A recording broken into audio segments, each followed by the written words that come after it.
Good evening, all those who are in this evening's Conservation Commission meeting of April 23rd, 2025, 7 p.m. I'm Bruce Stedman, one of the commissioners. I am the interim chair of the meeting since the chair and the vice chair were not able to attend. As of now, we do not have enough members to have a quorum. We expect at least one other person to come, at which point we will have a quorum. So we'll just kind of wait for a little while longer. Maybe to note a few things that aren't intrinsic to the meeting. Please know that Chapter 2 of the Acts of 2025 extended through June 30th, 2027, the ability to public bodies like the Conservation Commission to meet in a fully remote or hybrid manner, which is the way we're going to continue for the foreseeable future. I know there's a lot of people in the waiting room who are interested in some of the topics. I think what I'll do as the chair, I'm gonna seize this moment to give a quiz. It's a single question quiz. And anyone who thinks they know the answer from the public should raise their hand. Why is Bay Road called Bay Road?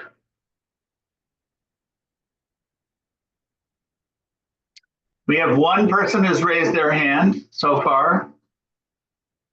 The others look mystified. Aaron Jacques, why is Bay Road called Bay Road? I believe it's because Bay Road was the Native American path that led from Albany, New York to the bay to Cape Cod Bay. Well, Massachusetts Bay, actually. Massachusetts Bay, excuse me. Well, that's correct. Yay. I mean, the Europeans started using it to get from the valley to Massachusetts Bay. And actually on the corner of Route 47 and Bay Road, there's a marker that you should look at someday if you're ever there, indicating the answer to this question. So, very good, an award. How many miles is it? Oh, we'd have to, I don't know, I have no idea. It's a long ways. I think in the end, it sort of followed Route 9, and Route 9 was built in the 1910s. So before that, it was kind of the road, and then it probably, slowly got upgraded every time. But that's the idea. I have been researching the answer to the question is why is the Fort River called the Fort River? And I'm narrowing in on it. I have a document from 1656 indicating that it was at that point it was called the Fort River. And so I will send something out when I have more definitive information. Bruce, that reminds me, I'll send you an email. I reached out with that question to our former planning director, Jonathan Tucker, who was also a Amherst historian and grew up in town. Marvelous. I will send you his response. Excellent. We're digging deeper and deeper into this question. I spent some time at the Hadley Historical Society, and they love it when people come in and are interested. So it was a long session, but a good one. David Zomack and Aaron Jacques, what is your advice about how long we wait in order to see whether we have a quorum? Another 15 minutes, 10 minutes? Well, you heard from Alex that he was going to be here. I did. Mm-hmm. I mean, he might just be running a few minutes late, so I would say hang in there. Yeah, I think we hang in there for a little bit. Are there other things we can do that we should do with the time we have available? It's a little questionable starting a public meeting without all the members here. you clearly can't make any votes, but it is a public meeting and you haven't officially started the public meeting yet without that quorum. Then we'll wait. Is anyone in touch with Alex? Can they text him or email him? And I could try. I'm not sure I know his number. He did say he was coming earlier in the day, but things may have happened, you know? Let's see. uh,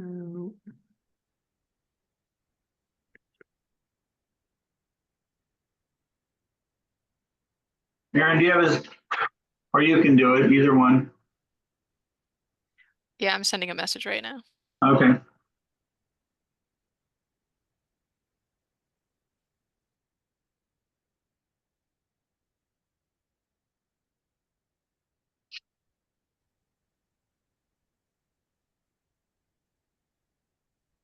One piece of information, just information while we're sitting here, is that the Massachusetts drought status changed effective March 1st. We are now in a mild drought in central and western Mass. So we're still in a drought, but it's been downgraded from significant to mild.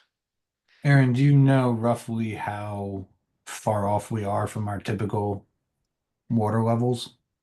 Or how much, what is our rain deficit? Well, I know over the winter there was some information shared during a state drought declaration meeting that basically said we would need like a month straight of rain to catch up. But we've had a little bit of rain here and there, and it seems like we're catching up to some degree, but not quite there. But I'm not sure I can really fully answer your question. Definitely really dry out there from my perspective. I mean, even when it's not a drought, if we haven't had rain in a long time, you start to see impacts to wetlands and our ability to identify them. So it definitely has a significant impact for wetland delineation, particularly isolated wetlands get harder and harder to delineate or confirm because they just look like low-lying dry areas. So are there prohibitions against delineation dependent on the status of the drought? Um, not really. I mean, so doing it in the winter is challenging anyways when we don't have vegetation and you know, the ground is frozen, so we might not have like the hydrologic indicators. But the drought in combination with the frozen ground really kind of gave us a good reason to not be confirming delineations. Is it right now is a particularly challenging time because we've had a drought going on now since last August, coming out of winter, and we have no leaf on yet. So, you know, it's kind of a Right. triple whammy in terms of checking really what at this point what we can the only thing we can rely on, or the only thing I can rely on when I go out, is looking at soil to see if I see any indicators in the soil. So that's kind of what I lean on right now. But there are prohibitions on, for example,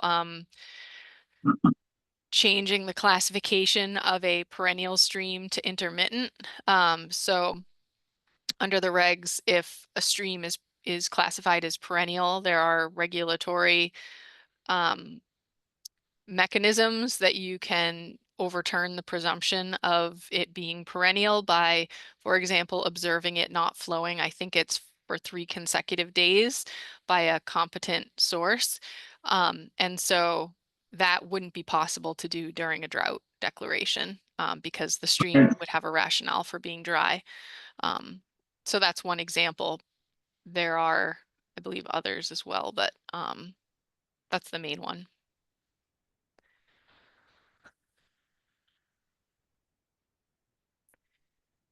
I did send Alex a message and I'm not hearing back from him.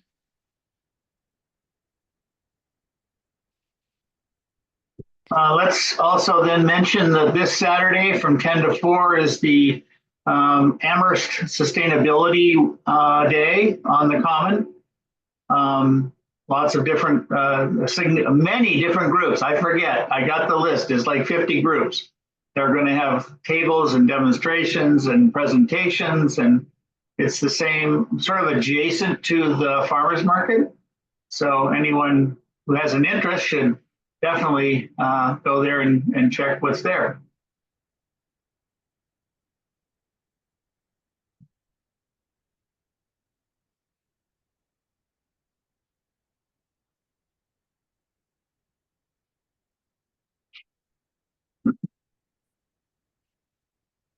Well, I'm inclined to wait till 7:20 and then decide that it's something has happened and the other commissioners are not able to come, and we'll have to say we can't continue the meet. We can't have a meeting, basically.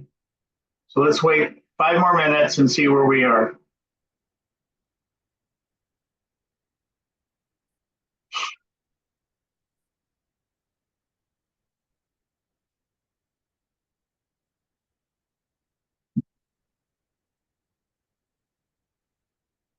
Dave, can you tell us about the demolition of the Hickory Ridge Golf Club clubhouse?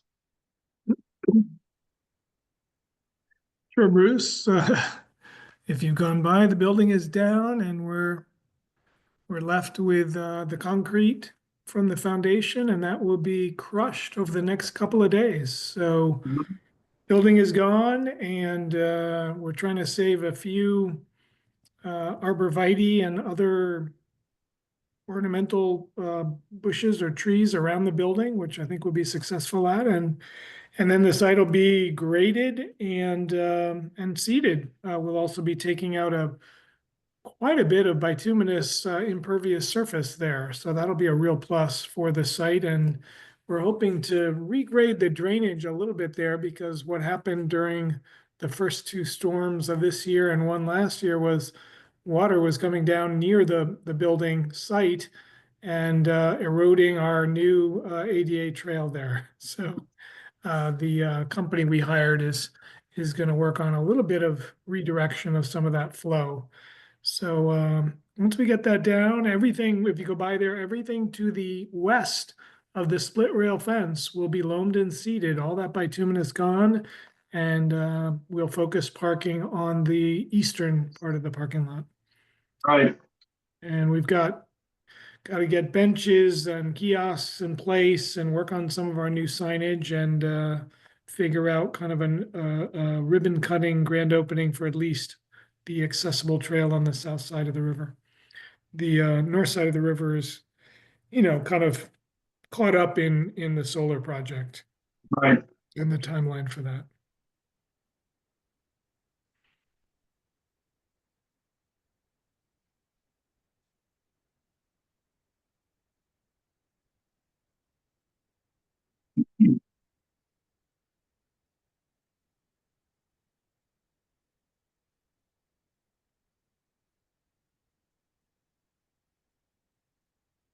Normally I could think of a story to tell.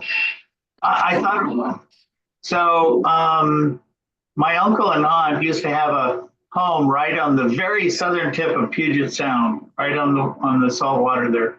And the big trees there are western red cedars, and they can be hundreds of years old.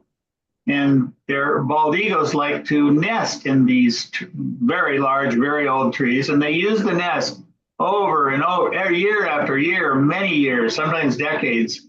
The same pair will use that nest.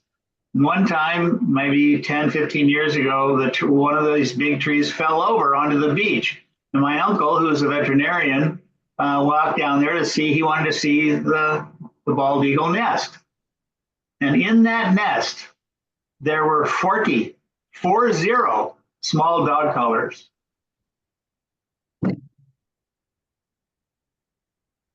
So people wondered where Fluffy went. She just disappeared. How could it be?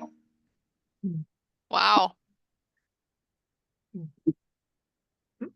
Were they small dog collars or were they also Small. cat collars? Maybe. Well, cats are pretty nasty with their claws, so my guess is that the Eagles have learned who the good targets are. That's what he told me. I didn't see it personally. Interesting. Well, I heard back from Laura. I messaged her just to see if there was any opportunity she could join, and she said she's out of town, so that is not an option, unfortunately. But I have not heard from Alex at all. Yeah, well, I hope nothing bad happened. Yeah.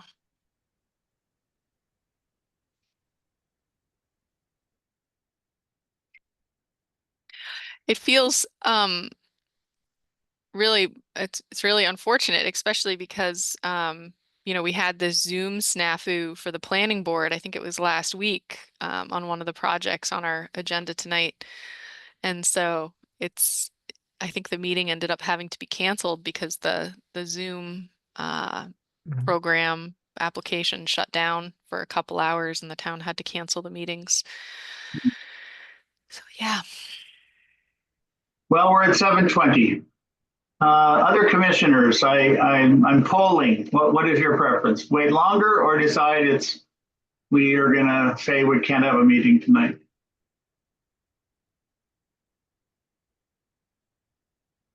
Rachel, do you have an opinion? I mean, I would say I would give it a few more minutes, maybe 5 more minutes. I know, I believe, Bruce, you said there's a lot of people here from the public. If we could, Yeah, about 20, in fact. yeah, so I would love to be able to move forward, but we really can't without anybody else. So Right, I'd be have to wait 5 more minutes. okay, Yeah, I'd be willing to wait till 7:30 because that's when the first hearing was scheduled, so okay. an event. That's a good marker. Yeah, I'm fine with that. Okay, we'll wait 9 more minutes. Could somebody remind me, as the meeting started, can the participants hear us or not? They can, yeah. They can, okay, so Yep. they know we're waiting, I just. Yeah, Yes. to the participants, we're doing our best. There's nothing else we can do under the law. So we're trusting that if we get one more person, we can start. And if we don't, we won't be able to. And we'll thank you for being patient. And let's see how we go in another 9 minutes. But And go ahead. just so everyone's aware, regardless of whether we have a quorum tonight, I mean, if we continue to not have a quorum, I'll stay on to do the announcement of the continuation to the May 14th meeting regardless. Okay. For both of the hearings on tonight's agenda. Okay.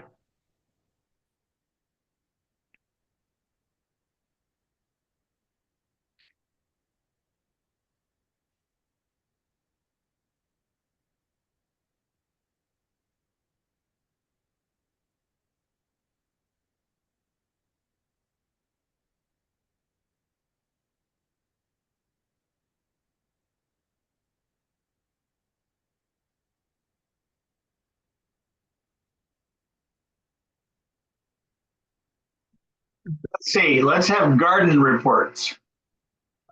So over here, the garlic is 6 inches high. The shallots are about 4 inches. The peas are just complaining up one side and down the other about how cold it is. So they're just barely, just tiny little thing like that. And the May apples have all come out. Other garden reports. Garden report in Shutesbury, everything's dead. Nothing's growing. Nothing ever grows up here. Is that because of the garden or because of the gardener? No, I'm a great gardener, but Okay. the combination of hemlocks and oaks just you know, I don't know if it's the acidity in the soil or what. But Well, I've tried like 5 years in a row now and everything just shrivels. yeah. We built beds and we planted a bunch of garlic. We went to the garlic festival and we got a bunch Very of good. bulb and we planted a bunch of garlic and we got a lot of small bulbs, but we thought that the squirrels and everything had gotten to anything that remained. But we've got a bunch of garlic, not a bunch, maybe 10 plants that have popped up. Very good. We're gone, so that's encouraging. Got a lot of flowers that are starting, not flowers, but flowers and perennials that are starting to come back in the Mhm. flower beds and just waiting. You know, it's tough. We don't get a whole lot of sun where we are, so Right. it's tough. Yeah, we had a big bear sighting in Shutesbury on my road. We've had the bears this come through week. here. Yeah, I heard there was a bear in your neighborhood with like triplets or something.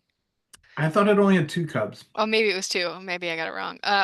And then there's a fox den too, I heard. Fox Yeah, den with so some kits. the fox, they had 10 kits. Don't know how many Wow. around now. Friend of ours has a trail camera out there pointed at the den. But last night or the night before, we went on a nice family walk, roughly around this time, a little earlier, and saw the fox come out and kind of darted across the road halfway, and then turned around.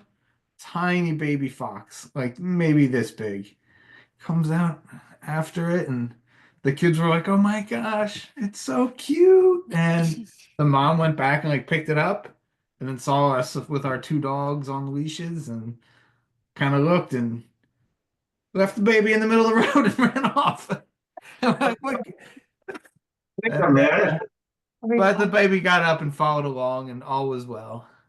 But yeah, so been seeing that fox around out while walking the dogs and such. Saw the bears the other night while walking the dog. And Yeah. this is the red fox, right, Jason? Yeah, red fox. Yeah. Yeah.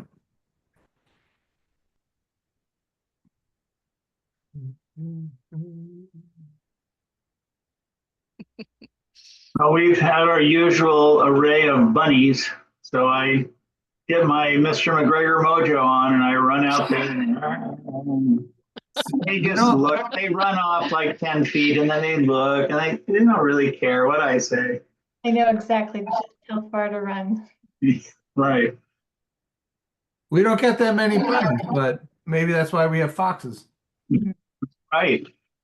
We need a fox here. That would be very helpful. Yeah. We've got them, Bruce. I can send them down from my house to you. Please do. I would love to have them down here at the closer to the road, but that's probably why they're not here. It's a little busy on 116. So Yeah. We had female bobcat and kittens in our backyard, I don't know, 3, 4 years ago. And yeah, really cool seeing them just work behind the house here in the conservation area. So That's some beautiful. good photos and good video. We had a neighbor that caught a bobcat on their doorbell camera, just sitting on their front porch. Yeah, they're very inquisitive. They just Yeah. and quite common. Again, in my childhood here in Western Mass, a bobcat was a very rare mammal, but not so much anymore. Yeah. It's a good thing, right? Yep. All the conservation efforts have paid off. Reforestation in particular. Mm-hmm. Yeah. Bobcat, fisher, black bear, That's what- moose. Yeah. I'd love to see Sure. a fisher cat. River otter, same thing. Amazing number of otter, fisher. Yeah. We get a lot of owls too. somewhere I read that the quabbin ended up being sort of an incubator of a lot of the different animals that were at a low ebb, say 30 years ago or 40 years ago, and that then they've spread out because they can't all live around the quabbin. They're all pretty territorial. So that's maybe in part why we're seeing more of them is they're doing really well. And they're spreading out because the quabbin helped them do that. It's a theory. Anyway. Could be. Yeah, well, there's a lot of land even besides the Quabbin that's, got kind of Right. restriction on it for certain stuff, so that makes sense. Right. And I'm not doing the angler surveys, but the shad run is starting. There were no fish that went through the Holyoke Dam last week, but that means that it's at the very bottom. And then every week now, I get the fish reports from the Fish and Wildlife Service at the dams where they record at each stage along the way who's going through. And so it's just barely started, but it's starting.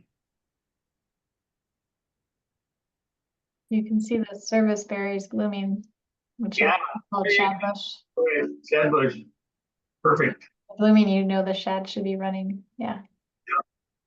So Bruce, I'm noticing that we have probably about 7 or 8 more people who have joined since we've been Yeah. chatting. Do you want to just update everyone again, Give maybe? everyone an update. So this is Bruce Stedman. I'm the interim chair of the meeting. We do not have a quorum. There are only 3 conservation commissioners who were able to come tonight. We thought there was a fourth, but something has happened and we have no information. So I really apologize that you've come to this. And for those who've waited since 7 o'clock, especially, thank you so much. We cannot have a meeting without a fourth member of the commission. I don't know, it's been a number of years where this has never happened before. So, I mean, it must have in times past, but it almost never happens. So again, my apologies on behalf of the commission. We will take up these topics again that are on the agenda for tonight. Aaron Jacques, our agent, is going to stay on with you, I assume. We're going to leave the meeting now, the commissioners, because there's nothing more we can do. But Aaron's going to stay on and explain the continuing of the 2 hearings that were scheduled for tonight, which is presumably what many of you were here for. So again, my apologies, but there's under the regulations and the law, there's nothing we can do. Anything else, Dave or Aaron, before the 3 of us depart? Yeah, so I can just note that the first hearing on the agenda, which is the 7:30 p.m. notice of intent for GZA Geo Environmental Inc. on behalf of Archipelago Investments LLC and Hampshire College for proposed mixed-use residential development at 0 West Bay Road, map 25B lots 52 and 0 West Street, map 25B lot 58. Proposed work to include construction of 3 mixed-use residential structures and associated parking, stormwater remediation, and landscaping, portions of which are located in the buffer zones to bordering vegetated wetland. This hearing will be continued to May 14th, 2025 at 7:40 p.m. So our next scheduled meeting is on May 14th, and that first hearing will be on at 7:40 p.m. that night. So for anybody who wishes to reconvene at that time, you can do so. And in the interim, we do have a public comment link on the Town of Amherst Conservation Commission page if you wish to submit a written comment. The comments are distributed to the Conservation Commission and staff, and they are compiled in our meeting packets for future meetings. So feel free to submit a comment and or feel free to attend the next meeting. And for the other business items, I know it's only 7:33, but for the other business items that were scheduled to be on tonight, those other business items will get moved to the May 14th meeting as well. So we'll shift everything to May 14th. It's probably going to be a busy meeting, but we'll move everything to that meeting. So if you could mark your calendars to make sure that you're aware of that.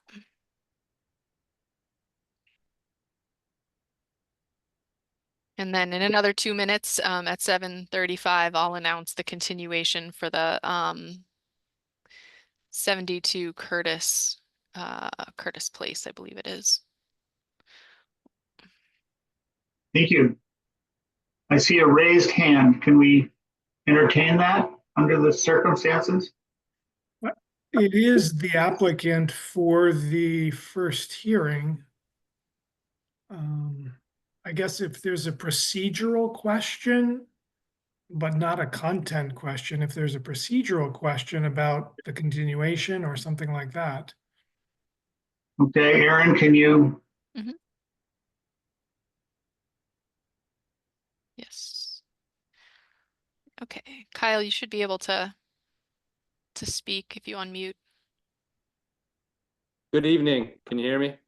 Yes. Thank you for taking the time. Just wondering procedurally if there was a way to get a meeting before May 14th.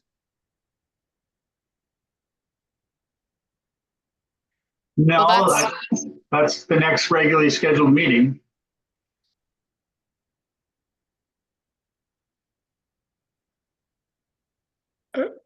If I could, Bruce, Yeah. what I think we could do is have Aaron working with Michelle Labbe, the chair, to look at what is coming down the pike, if you will. What are other applicants, and they could have that conversation, Kyle, but it would be up to the chair whether she seeks, with Aaron's guidance, whether she would seek a special meeting. But it's a fair question, and I think Aaron could talk with Michelle about that when she has an opportunity to do that. I'd Well, so appreciate that. Thank you. the hearing was scheduled to open at 7:30, and we've already announced a continuation, so a lot of people have already left the meeting. So in order for us to schedule a meeting that's not on May 14th at this point, we'd have to re-notify abutters and repost the legal ad at this point. Mhm. So I appreciate it. Thank yeah. you. Yeah, complicated. Okay, so it's 7:35, or I have 7:36 on my clock. So the second hearing of the evening, which is the 7:35 notice of intent for R. Levesque Associates, Inc. on behalf of Lawrence Hanson for the reconstruction of the proposed two-family dwelling at 72 Curtis Place, including structure, stormwater, and parking, being proposed located within the buffer zone to bordering vegetated wetland. That hearing will be continued to May 14th at 7:45 p.m. And again, comments can be submitted to the Conservation Commission on our website at the public comment link if anybody wants to submit any comments. And with that, both of our hearings have the continuances, rescheduled date has been announced, and I think there's not a whole lot more we can do at this point. Again, for the people from the public who are here and stuck with it, thank you very much. Our deep apologies that this happened. We'll see you at the next meeting. Good night, all. Okay, good night, everyone. Good night.